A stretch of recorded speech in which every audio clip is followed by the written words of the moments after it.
welcome to Big Dell's tips for round 5. Round 4, it was an Easter tipping weekend. Wasn't my best work, I must admit. I tried to throw a few smokies in there and I got smoked. But hopefully you guys have done well this week. We're going to get bigger and better. Round 5, I'm coming at you because that's my favourite number. Okay, first game we've got the RABBITOHS and the BRONCOS. Oh, the Broncos. I love my Broncos. I'm trying not to be biased here. They're in a lot of trouble at the moment. Like, to go down to Melbourne last week, I thought, taking the 20-point start or whatever, 22 and a half, they'd go all right. They absolutely got pumped, and it's not going to be easy this week. The lucky thing for them is Cody Walker's out. So the RABBITOHS versus the Broncos this week, they're $1.06. I've never seen this price. Broncos, $7.30. Look, for me, you've got to go South Sydney at the line, giving the 22 and a half start for $2. I'd be all over that. The Broncos are going to struggle here. I wish you good luck, and I want the Broncos to do well because there's no doubt they've got some good players coming back, but they've got too many young players. Obviously, Richie Kenner comes back into the centres there, or comes into centres, but they need to get their halves right. Anthony Milford and Tommy Deaton. Milford needs to stand up and do something. Their forwards are getting ripped apart through the middle. So they've got to make a decision on Brodie Croft. You can't really carry one of those guys on the bench as a utility. I want the Broncos to do so well, but how can you not admire the way South Sydney are playing?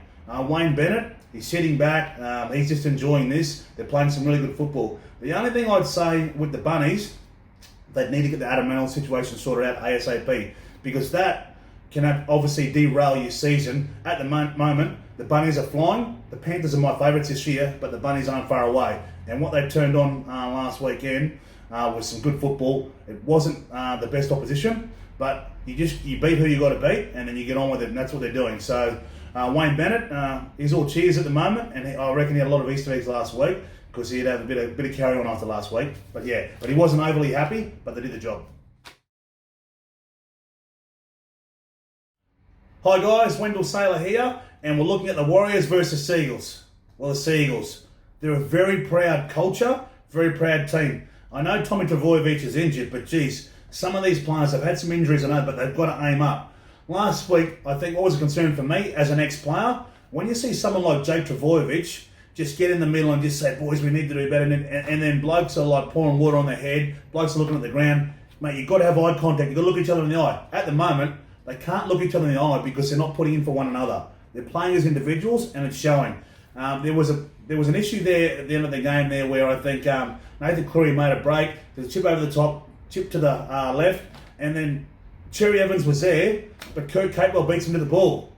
They're the 1%ers that you've got to win, and they're not winning at the moment. So I think they're going to do it tough this week against the Warriors. The Warriors are playing some really good football. They got blown away in the second half by the Roosters. But looking at this Warriors side, RTS has been probably the form player of the competition.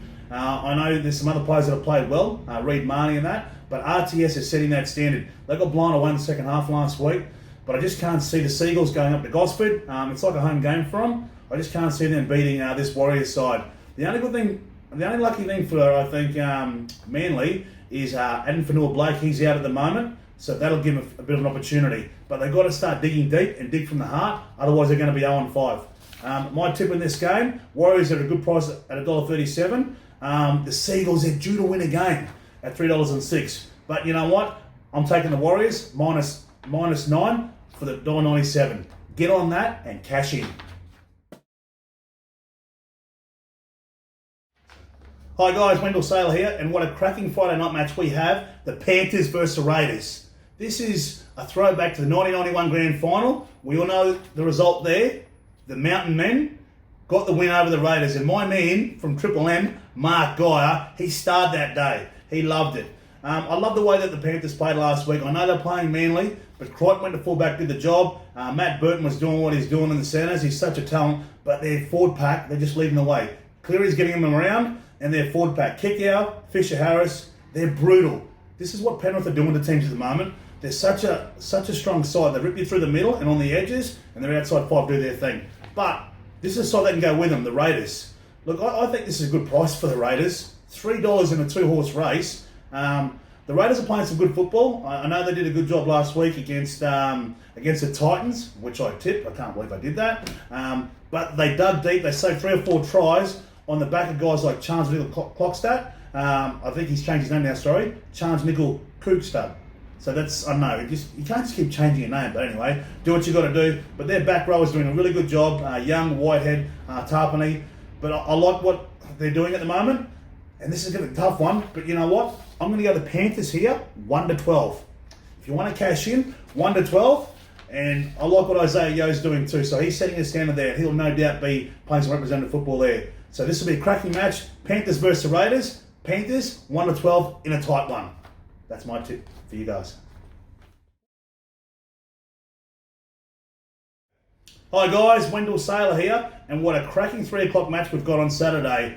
The Titans versus the Knights. And what I like about this, a superstar has come back. That's right, Kalen Ponga, the great man, returns for the Knights, and they need him because I think they've got about 7 or 8 injuries. Mate, they're up there with the Roosters. They've been beaten twice at home last week, but they're going to do it tough to go to Queensland to win at Seabus Stadium. Last week, the Titans, they tried hard, but they didn't capitalise on 3 or 4 opportunities, and they got outplayed by the Raiders, and they had some injuries as well. So Jamal Fogarty, who was injured early in the game, came off. They couldn't really get around. But big opportunity now for the Knights to get some points because they haven't had a win for a couple of weeks now. But also for the Titans up there, on the back of guys like Peachy, Proctor and Big Tina are playing some good football. The Gold Coast Titans, $1.33. Newcastle Knights, $3.35. I'm going to take the Knights with the start. I reckon they'll aim up here, 11-point start for $1.70. That's what I'm tipping. Hi guys, Wendell Sailor here for PNGBet.com, and we've got the Bulldogs versus the Storm. Oh, the Bulldogs. The good thing is they get 3 or 4 players back here, but their confidence, mate, they've leaked so many points, haven't been able to score the last couple of weeks. Trent Barrett, I know he's a new coach, or a new coach for the Bulldogs, obviously. He's under a bit of pressure, not so much from the coaching position, but the fans want to see more effort and more direction from not just their halves, but their team. So they've got a couple of big ins. Josh Jackson's back this week. Jack Hetherington, Luke Thompson, which certainly helps. Dell and Lesniak, he goes to fullback. I just don't know what to say about this team. The Storm, they just keep on keeping on. You know, we saw what Ryan Pappenhausen did last week. Unbelievable. 4 tries in 10 or 12 minutes, and just.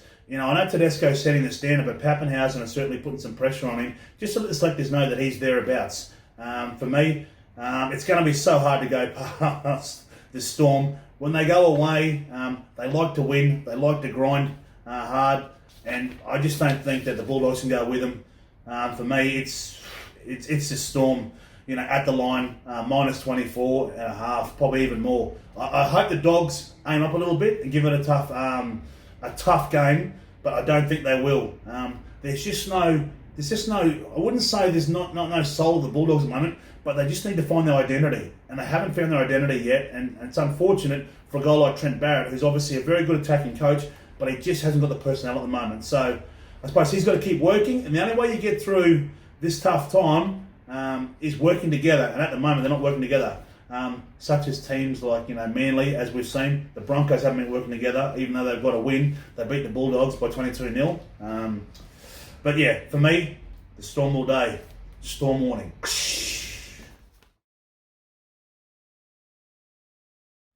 Hey guys, Wendell Sailor here for PNGBet.com, and the Roosters against the Sharks.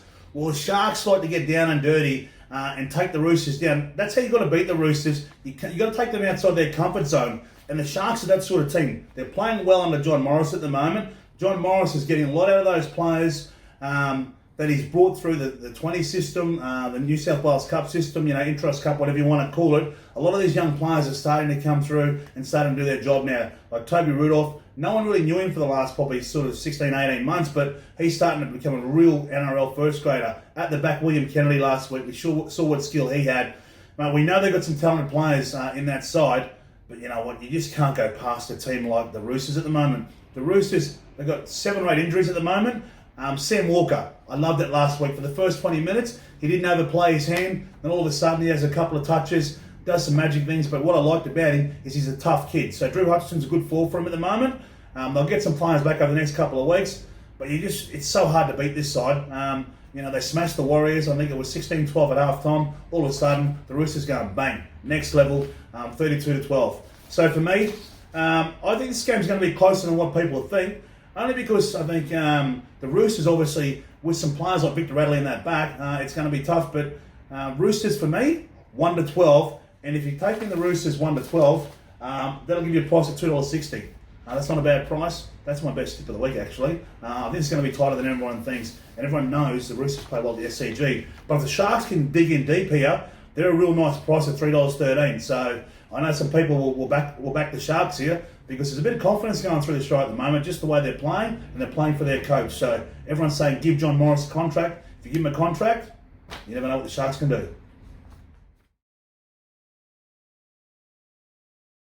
Hey guys, Wendell Sailor here, and what a game we have for you on Sunday afternoon. The West Tigers versus the Cowboys.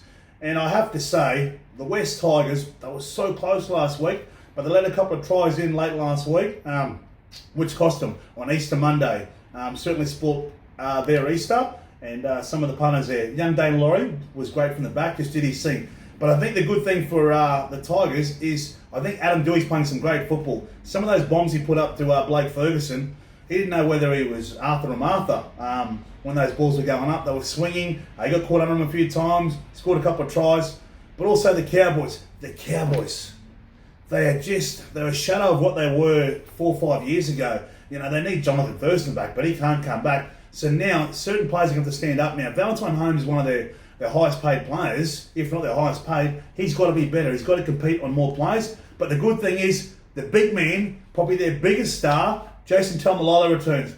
So there's a lot of pressure on him to perform. He's got to, I think the thing for Todd Payton is you've got to let him play his style of football, and the Cowboys get on the back of that. They need to get back in the winner's circle here. So West Tigers at Leichhardt, they're so hard to beat. West Tigers $1.30, the Cowboys $3.47, or $3.10, sorry. I want to see the Cowboys, it's about effort for me. I don't care if they don't win, but I don't want to see them getting smashed. What I'd take here, I'd take the Tigers at the line, $1.96, so minus a 10, $1.96, that's easy money. I think take that. The Cowboys are struggling from form, and obviously there's a bit of a culture shift there. New coach, and they're trying to find their identity. So, yeah. Hey guys, Wendell Sailor here, and what a great Sunday night match to round out round 5. The Eels up against the Dragons. Yes, the slippery Eels. They got the win last week on the back of some of their more talented players, but Reid Marnie, as a hooker, he's playing some wonderful football. His kicks have been great. Not just that, he's competing. He's getting him on the front foot. And the forward pack's certainly doing a job. We know that Nathan Brown is playing with some energy, but I love what Junior Paulo are doing. And Reid Marnie, obviously, getting Regan Campbell-Gillard around. So that helps their middle third, but they're hitting him on the edges. But I think this team here, they can go with him a little bit. We saw what the Dragons did to Newcastle last week. The Dragons stayed in that fight. They're really aggressive on the back of guys like Tarek Sims, Paul Vaughan. Andrew McCullough's done a really good job there as captain last week. We know Ben Hunt's going to be out for a couple of weeks now, or at least a month. Adam Clune did a wonderful job. But Zach Lomax, I think he's the key for the Dragons at the back. I can't wait to see this game because you've got some great backs there. Clint Gutherson, guys like Duffy at the back. And the price, I think this flatters. This is a good price for the Dragons. $3.20. They've won, 3 out of 4 after they got beaten by the Sharks in the first game. Everyone's saying, oh, they're going to get the wooden spoon. No. The Red V fans, they're pretty happy at the moment. So Parramatta Eels, $1.30. I reckon this game, Parramatta Eels, they're at a good price there. But I'll be giving the 11 start for $2. Because at Bank West, they score so many points. They're such an attacking side, and they're so aggressive. They get so confident when they play Bank West Stadium. That's my tip. I know the Dragons have been going well, but I think the Eels are the real deal. So there you go. That's Big Dell's tips for round 5. Good luck and good tipping, and I'll see you next week.